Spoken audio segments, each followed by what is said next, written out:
Welcome to the Sangha House and our meditation YouTube channel. This evening we're going to look at a contemplation actually. Buddhism has a kind of a practice of contemplation, and it is using the thinking mind. But we want to arrive at a place where our thinking is very balanced, very clear, not one-sided. And that's difficult for us humans because we have all sorts of opinions and biases and stuff. And that's why we start with meditation. So we do a meditation and then we introduce the subject we're going to quietly think about. This evening we're going to look at roles, rights and responsibilities. It sounds a bit deep, doesn't it? Well, hopefully I'll lighten it up a bit. But I think, what comes out of this particular contemplation is some interesting thinking. So, yes, rights, roles and responsibilities, these come up a lot in our society because they essentially set out how we fit in, what's expected of us and what we expect of others and our society. I don't think I need to tell you that society is really complex, so it's hard to imagine how it would function without these structures, if you like, these understandings. The challenge, though, is that our society is made up of a whole bunch of individuals. It'd probably work really well if there were no people. But there are, and each and every one of us is completely unique and complex, highly complex. So let's chat about roles first. Roles typically describe what we do and what we don't do in our particular situation, and also they possibly describe how we interact with other roles. Notice I've not said humans there, I've said roles. Because of this, we don't quite fit in to these roles. Also, these roles often have gaps between them or overlaps, and you see this going on all the time in big organisations. I'm sure you've seen it, where you've got overlaps. One person says, well, that's my job, I'm supposed to be doing that. And it can cause a bit of frustration and angst. It particularly gets the worst where somebody gets blamed for mistakes that have happened. And, sometimes, actually quite often, that is down to the inadequacy of the role itself. The focus, though, tends to go onto the individual who's filling the role. Organisations often have process reviews, but more often than not, these are used to see where the processes aren't being followed, rather than whether the processes themselves are correct. And actually, my view, because us humans are so complex, it doesn't matter how hard we try to define those roles, they'll never be perfect, they'll never be correct, because we're so complex. In Buddhism, we place our focus on compassion for the individual. That comes first, actually. So if something's gone wrong, inevitably an individual is suffering as a result of it to a greater or lesser extent. So in this case, we'd advocate a compassionate look at what has happened. So we review it with a compassionate mind. Rights and responsibilities are very similar. There's another way to explain what these are. So as individuals, we have expectations about the way society should treat us. Those are our rights. Responsibilities could be written as society and other people's expectations of our behaviour, our responsibility to them. So the expectation is key there. And again, these often get expressed and laid down in some form, sometimes in law. But notice that word expectation, that's a very human thing, isn't it? And again, it can vary greatly. I must emphasise, I'm not actually against having these things. I know it might sound like I am, but I'm really not. I do believe roles, rights and responsibilities need to be set out. Imagine how chaotic a hospital would be if nobody knew what anyone else was supposed to be doing. It just wouldn't work. You'll also notice I've not talked about meditation yet. Well, so as I said at the start, we have this practice of contemplation, and what we're doing here is really a contemplation. So I'm putting this to you to give you an opportunity following the show to just sit back and think about it yourself, see where you arrive at this. We use meditation to calm the mind, and then afterwards we deliver a question or an aspect of thinking into the mind and see what comes up. And the belief here is that because the mind and the emotional self are in a much calmer state, the result of the contemplation, well, it'll be more balanced and insightful, hopefully. Okay, so we're going to do our first meditation now, the body scan, to bring us fully into the moment. Do set yourself up with a nice, comfortable seated posture. Make sure you're not going to be disturbed. Turn your phone off. Okay, I'll be right back.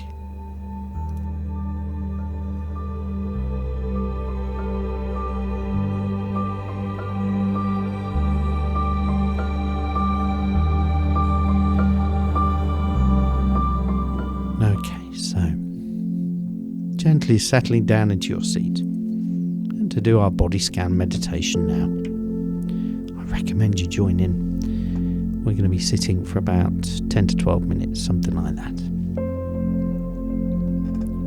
So just gently close your eyes and allow your gaze to rest slightly downcast,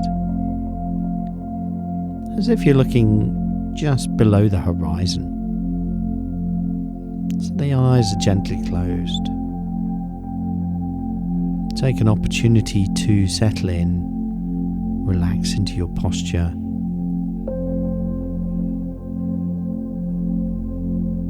And here you can set a gentle intent in the mind that for this short time you're going to let go of all thoughts, even the subject of this meditation show. Let go of problems and challenges. Here, we're just going to sit and focus on the meditation itself, the body scan, which I'll talk you through. Take a couple of nice, gentle, deep breaths, and on the out breath, just a feeling of letting go.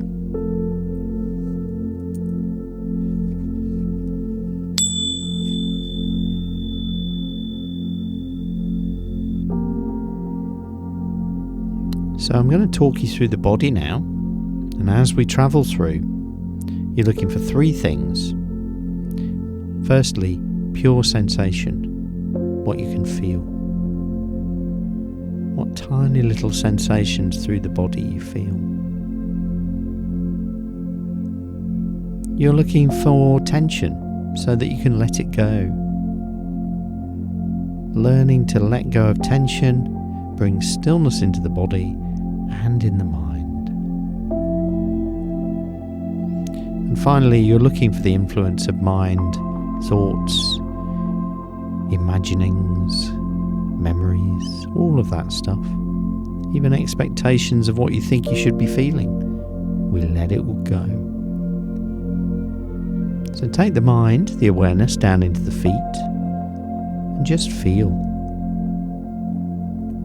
Mind is content to be present in the feet, just feeling. Nothing else. Pure awareness of sensation. Tuning in. Just see what you can feel.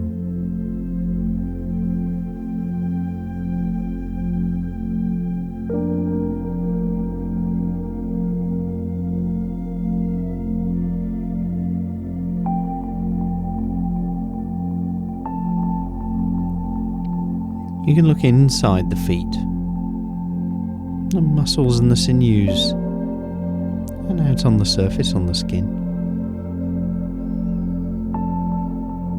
the feet are on the floor, you may feel the contact with the ground, or temperature perhaps. Now come out onto the soles of the feet and see what you can feel here. Explore the soles all the way from the toes to the heel. Then gently travel up over the heel and up into the ankle bones. Not a great deal of sensation in the ankle bones, so we really have to focus our awareness here.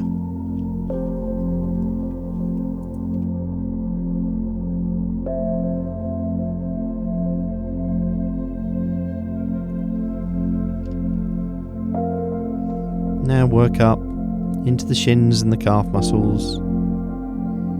These bigger muscles you can really focus on letting go of tension. And gently we come up into the knees. Explore them. Take a look in the kneecaps and behind the knees. Every aspect of your experience here.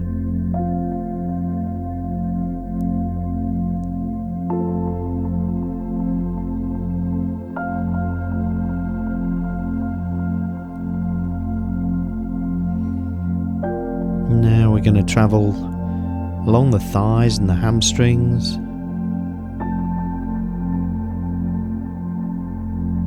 softening, feeling.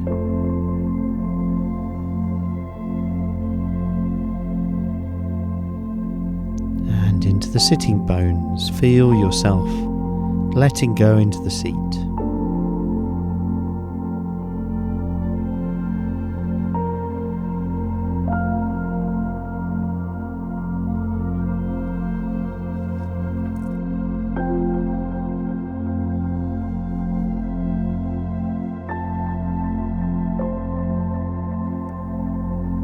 As you relax down, connect with the earth, and at the same time let the head float up a little. This helps to bring a sense of purpose into the posture and into the meditation, to stay with the practice.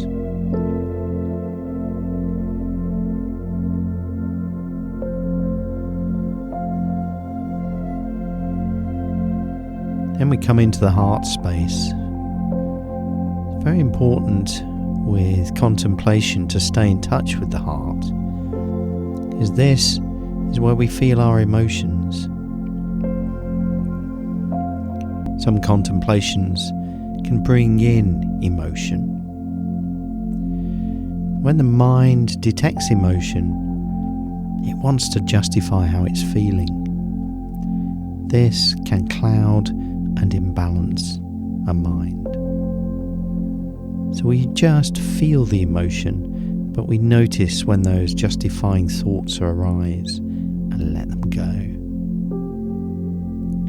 Just sit with the feeling in the heart space and the gut.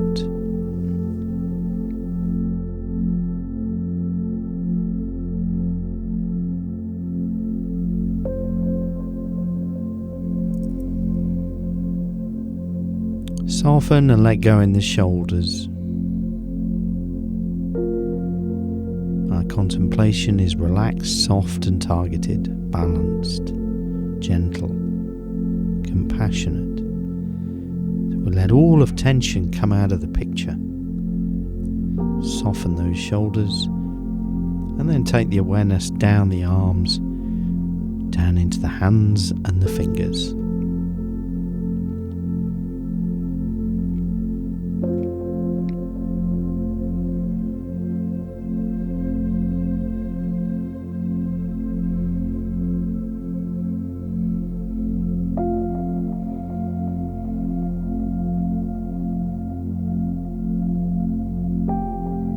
It's amazing how much you can feel in your fingers.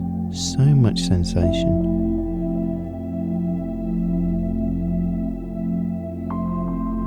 And take your awareness up to your head.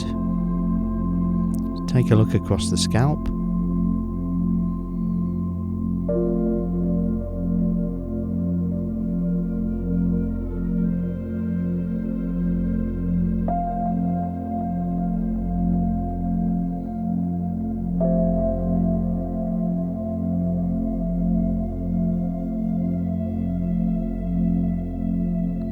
Now we're going to soften the gaze.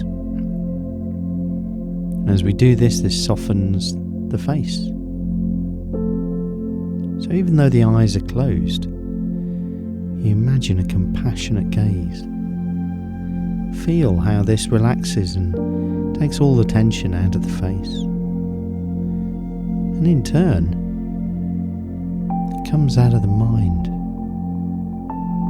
Mind relaxes. When we take tension out of our picture, everything becomes still.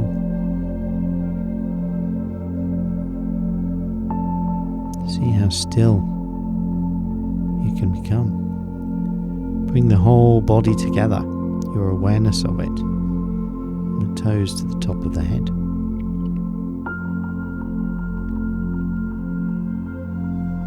Notice tiny little movements. Instead of holding yourself still, just let yourself soften and relax.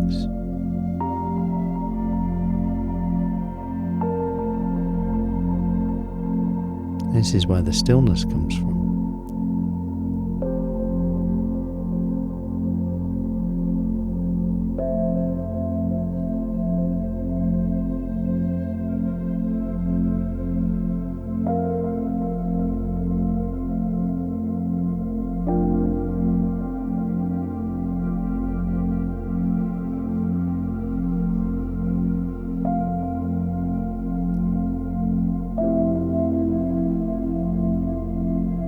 Remember to keep a gentle track on thoughts and let them go.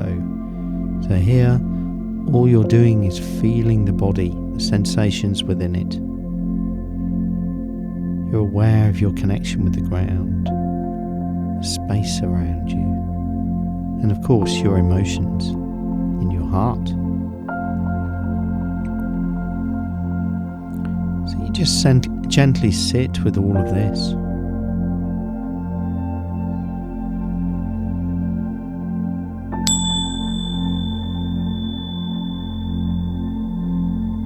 Just keeping the mind focused on the pure present experience. Nothing else is needed.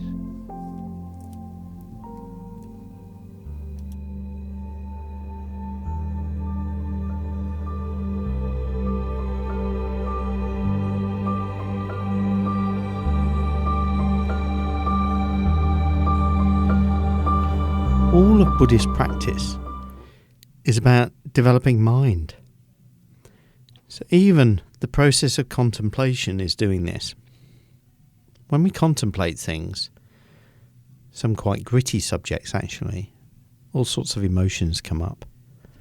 And the purpose of doing the contemplation isn't necessarily to get the answers right.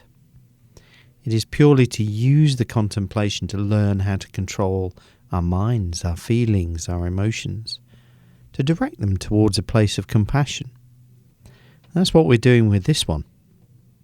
Hopefully now you're feeling a little calm and balanced. And meditation and mindfulness bring in that state. It reveals to us how we can step back and see our thoughts actually as they arise, taking an interest in them, seeing their nature. In this way, we can see directly whether they're balanced or not. So let's return to our topic, rights, roles, and responsibilities. For me, I think the most important one of these is responsibility, because this is my interaction with the world, and it's the world's expectation on that interaction. So responsibility is very much a personal thing. It requires total self-honesty. I have to see the way I'm reacting to things. However, we are all human. And we fall down on our responsibilities. We make mistakes. And now, Buddhism is very gentle with this. It respects the fact that we're human. So we don't have good and evil in Buddhism. We do have skillful and unskillful.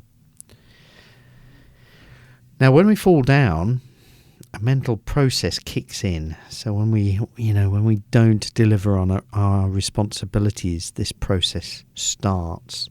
And it's both very fast and very powerful, and often unconscious to us. Failing on our responsibilities is painful, and we don't like pain. We try and avoid it. So the mind reaches out for explanations, excuses, reasons why we failed. It looks for other external situations and explanations, usually pointing at rights, roles, and other people's responsibilities. Anything to avoid the pain of the ego, the mind, the self, having to admit to the failure itself. Very difficult.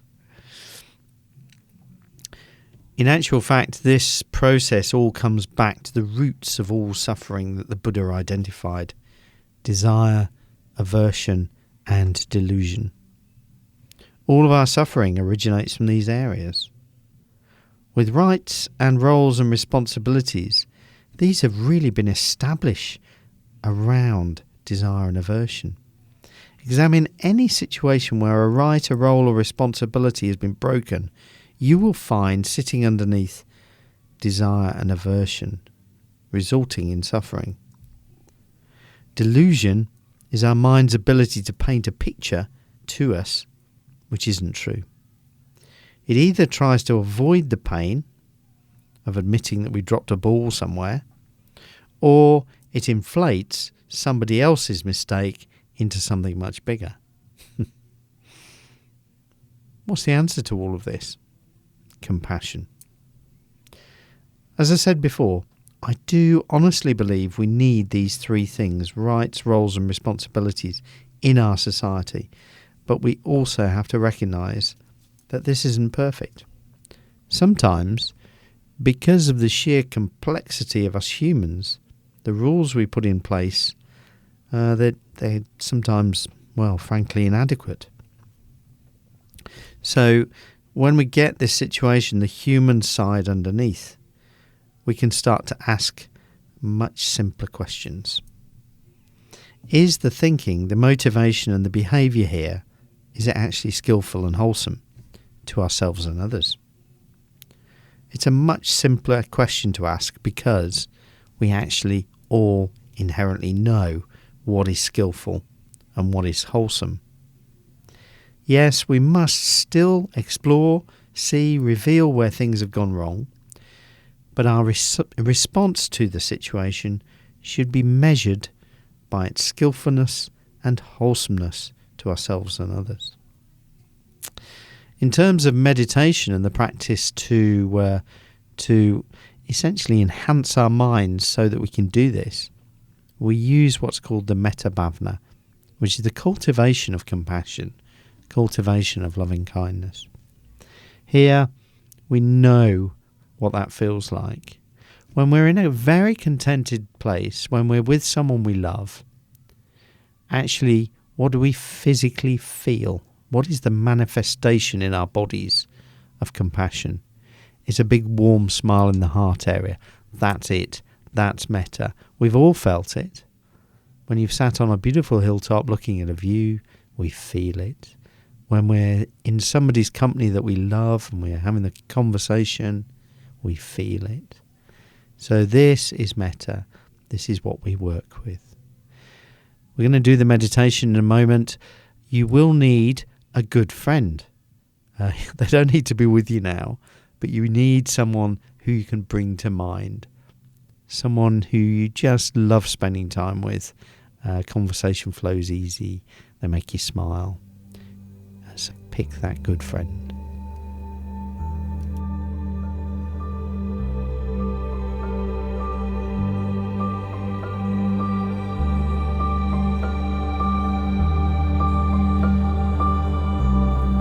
Okay, so we're going to use the metta bhavana meditation now to essentially feel the development of this thing called metta, that we call it in Buddhism, but you can think of it as compassion or friendship or love.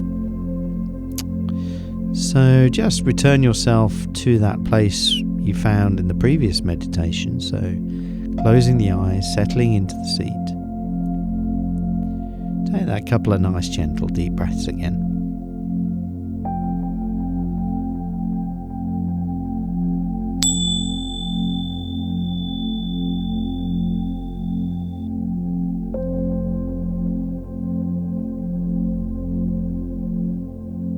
Just tune in to the body sitting in your space.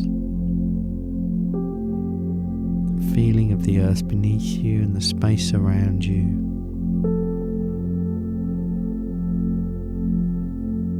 Bring a sense of love and friendship towards all of this. So feel that gentle, loving gaze behind the eyes again. And let that flow out into the body. Contentment, happy, to just be, to just sit, letting go of troubles, questions, memories. Just be right here, right now.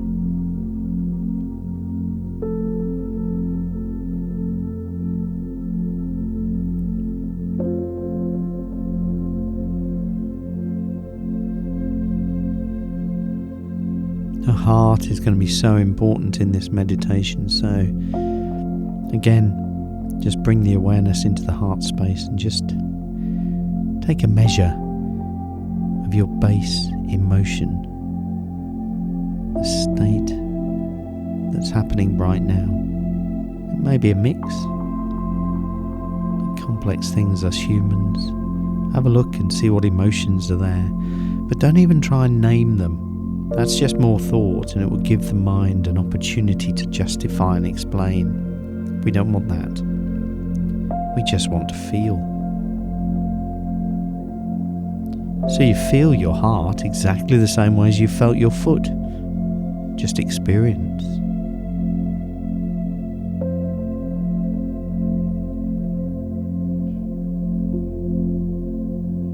The mind will try to interfere. When it does, just smile at it. Let the thoughts go. Come back to the experience.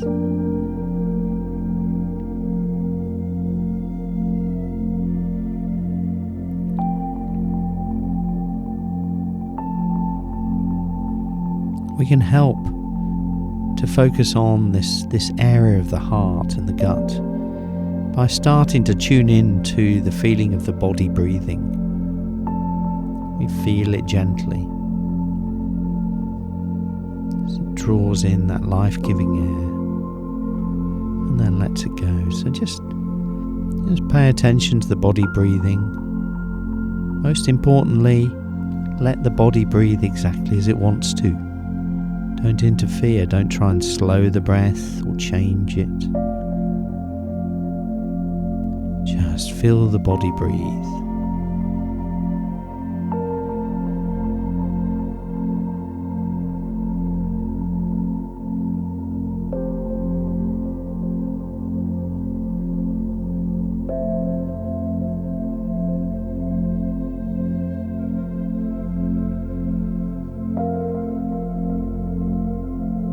A little bit of visualization now. So you can picture breathing into the heart space.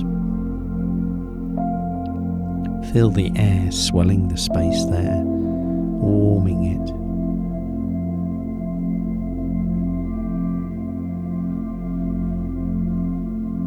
Again, for the moment, stay away from thought. Just feel.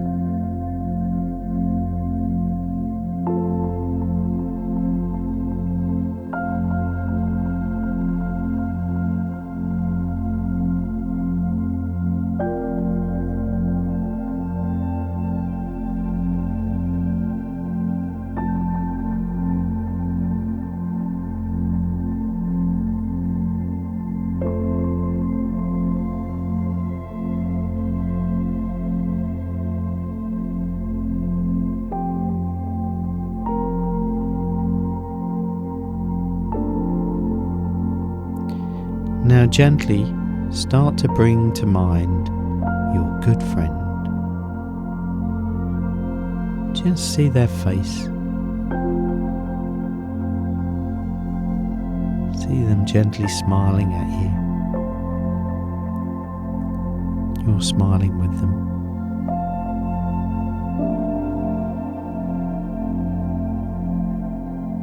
You might hear their voice saying your name. You could say theirs in your mind.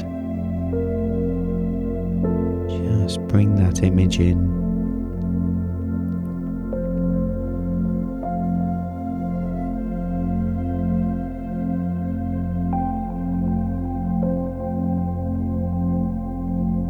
Enjoy being present with your good friend.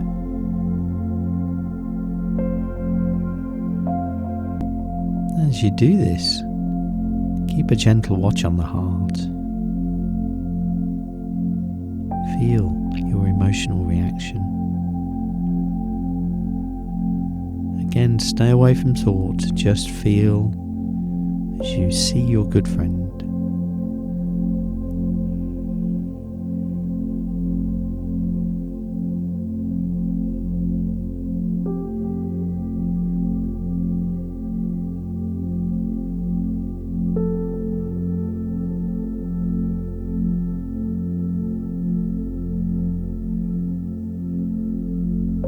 Notice how the heart feels. Possibly you start to feel the development of that warm smile, contented feeling.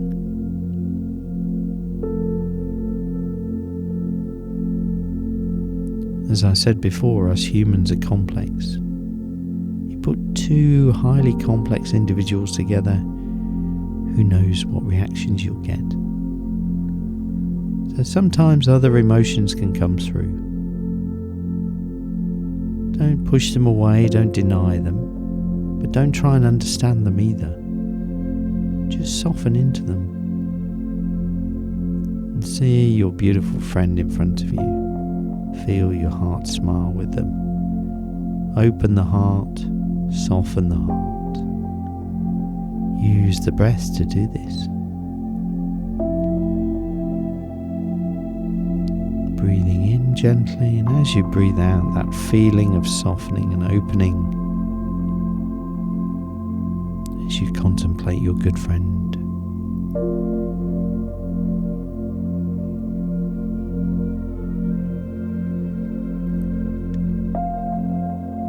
Here we can use a traditional phrase to bring a sense of compassionate focus. Here in the mind, may you be healthy, may you be happy, may you be free from suffering. Offering that out to your good friend with generosity and genuine compassion. Really wishing this on them. May you be healthy, may you be happy, may you be free from suffering. Feel the heart as you do this.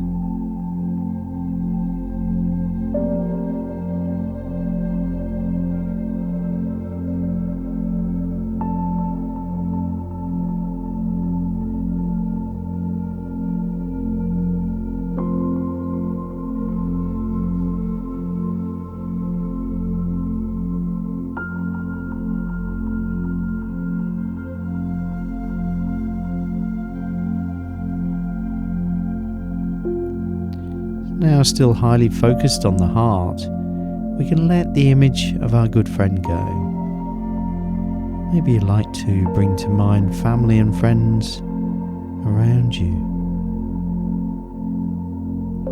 Just smiling heart offering out to them. May you be happy, healthy and free from suffering. You can do the same with your place of work, people you come into contact with during the day. Whatever their trials and tribulations, whatever rights roles, responsibilities they have and they might have perhaps let go of. Doesn't matter. Your focus is to develop your metta towards them without expectation of return. Learning to develop that. Why not? Develop a metta is a very strong meditation. Very generous.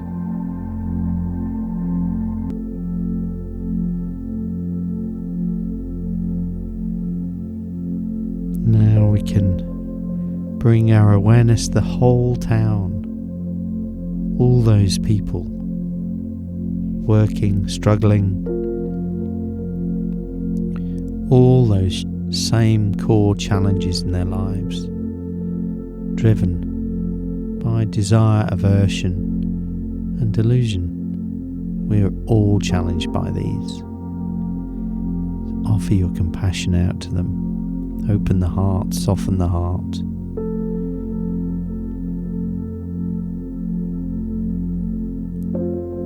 May you all be healthy, happy and free from suffering.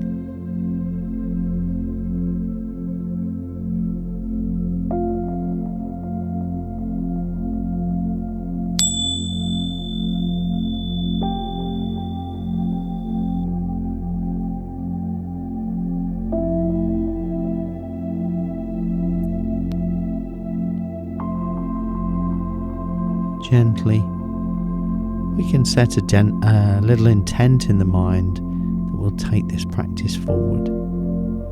After the meditation, you might like to sit and think about your feelings towards rights, roles and responsibilities in a balanced, compassionate, open way. Self-honesty, gentleness towards those around you. Like ripples in a pond, we make a difference. Om Mani Padme Hum. You've been listening to the Meditation Show with Andy Spragg.